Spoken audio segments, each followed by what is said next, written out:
Olá! A disciplina Ética do Cuidado de Si, a partir da filosofia de Michel Foucault, ministrada pelo professor Djalma Cremonesi, se apresenta com enorme importância dentro da nossa formação para a função de professores. Ela oportuniza que tenhamos uma visão mais ampla sobre questão imprescindível para o desenvolvimento do ser humano, de maneira que também possamos aprender a olhar mais para nós mesmos por inteiro, o que nos leva pelo caminho daquilo que todos mais buscamos, a felicidade. Mas existe felicidade? Você é feliz? Eu sou feliz? Djalma conduz o aprendizado a partir de pensamentos centrais, do filósofo espanhol Julián Marías, que define felicidade como impossível necessário, e do francês Michel Foucault, com o cuidado de si na hermenêutica do sujeito, mas também citando outros pensadores. Em Marías, sintetiza-se algumas ideias sobre vários temas da condição humana, da existência, da filosofia. Para ele, felicidade é ao mesmo tempo impossível e necessária.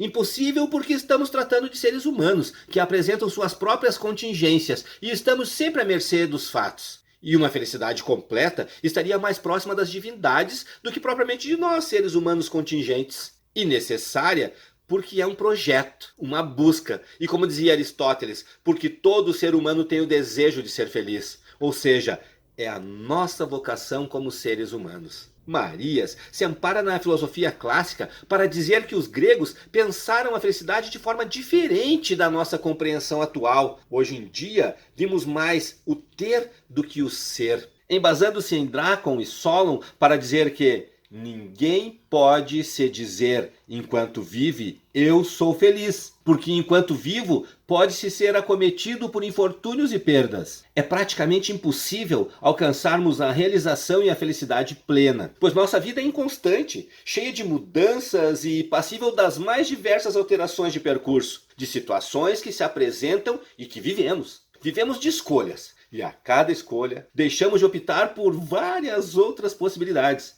restando-nos sempre a dúvida: será que eu fiz a escolha certa? E a vida é feita mais de renúncias do que propriamente de escolhas.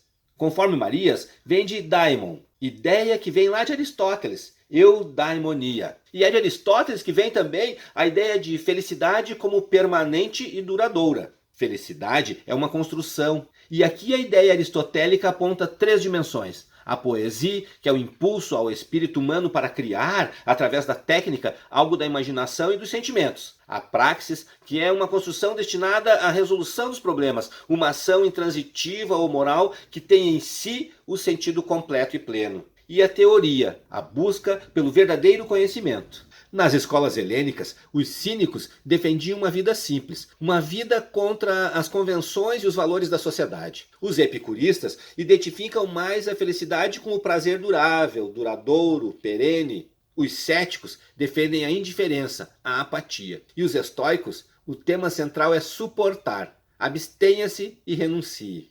Estes atendiam mais questões morais para ser feliz.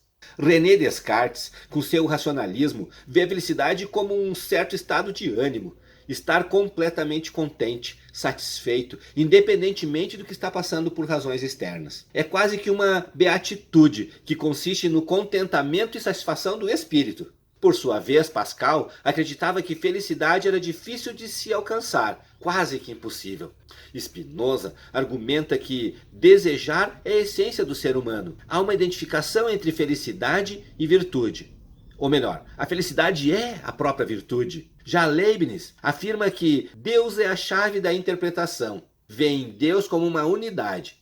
Para ele, a felicidade humana forma parte do plano de Deus. Para Fichte, a vida é necessariamente feliz, pois é a própria felicidade. E uma ideia de uma vida infeliz encerra em si uma contradição. Infeliz somente é a morte. Bentham e Stuart Mill defendem que quanto maior a felicidade para o maior número de pessoas, maior será o conceito de felicidade. Por felicidade se entende o prazer e a ausência de dor. Iniciando a abordagem em Foucault, Cremonesi faz uma apresentação biográfica do filósofo francês que queria que usássemos as lições do passado para que melhorássemos como vivemos agora. O que você está fazendo da sua vida?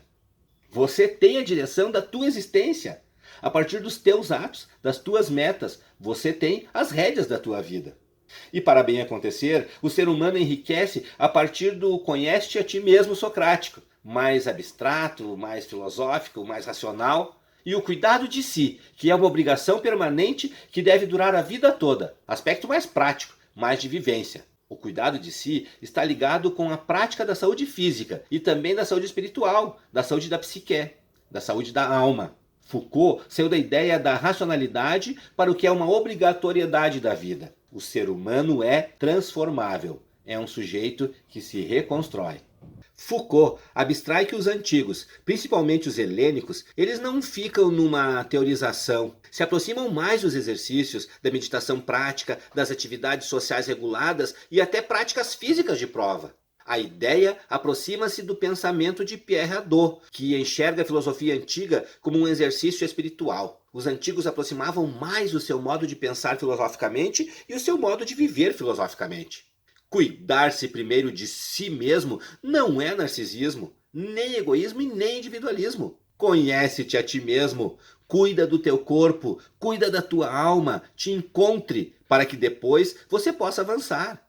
Segundo Foucault, o cuidado de si se constitui também um sujeito forte, um sujeito que vai enfrentar a perda, a dor, o sofrimento.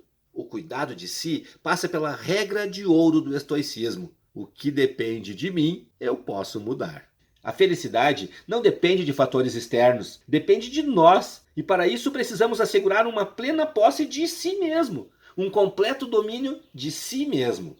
E a fruição de si mesmo, que não se dá na ode do prazer, no aspecto hedônico, mas visa um sentido jurídico de uma posse completa, de uma imanência de si. É uma construção subjetiva, pessoal, que tem sim uma relação com o outro, mas não depende do outro. A felicidade está dentro de você mesmo. No período helenístico romano, Foucault destaca que a noção do cuidado de si passou a assumir uma espécie de acontecimento no pensamento, uma cultura de si. Textos de Epicuro, como Carta a Meneceu, interligavam o cuidado de si ao cuidado com a própria alma, a atividade de filosofar e a busca da felicidade. Um cuidado que ninguém, sendo jovem ou velho, deveria desconsiderar.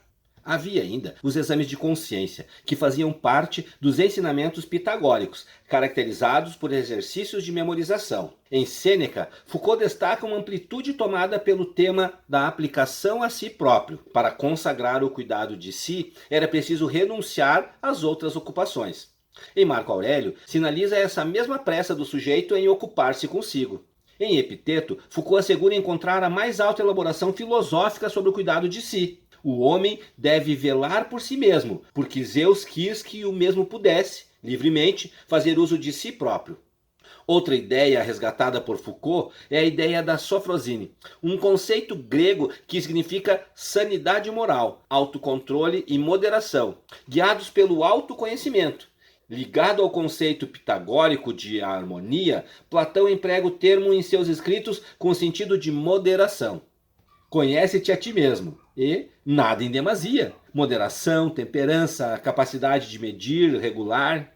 Voltando ao espírito clássico, que Foucault retoma no aspecto da encrateia, termo grego que significa ter poder sobre si mesmo, o domínio sobre si mesmo, considerada por eles como base e fundamento de todas as outras virtudes. Não vamos ter nenhum tipo de virtude, bondade, justiça, caridade, felicidade, se não tivermos o domínio do nosso próprio ser, o domínio do nosso próprio corpo. A felicidade está em nós mesmos. Não são os outros que devem nos mostrar o caminho. O caminho está em nós mesmos e é nossa missão segui-lo. É preciso, pois, pensar em nós mesmos, já dizia Platão.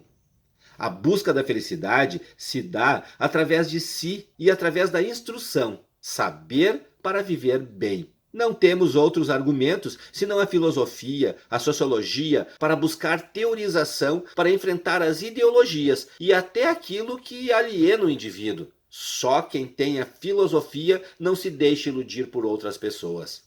O objetivo das aulas não é apenas passar informação. O meu objetivo é a formação humana, ressalta o professor Djalma Cremonesi. Formar sujeito histórico, sujeito crítico frente à realidade, frente à sociedade, frente à política, frente à religião e por aí afora.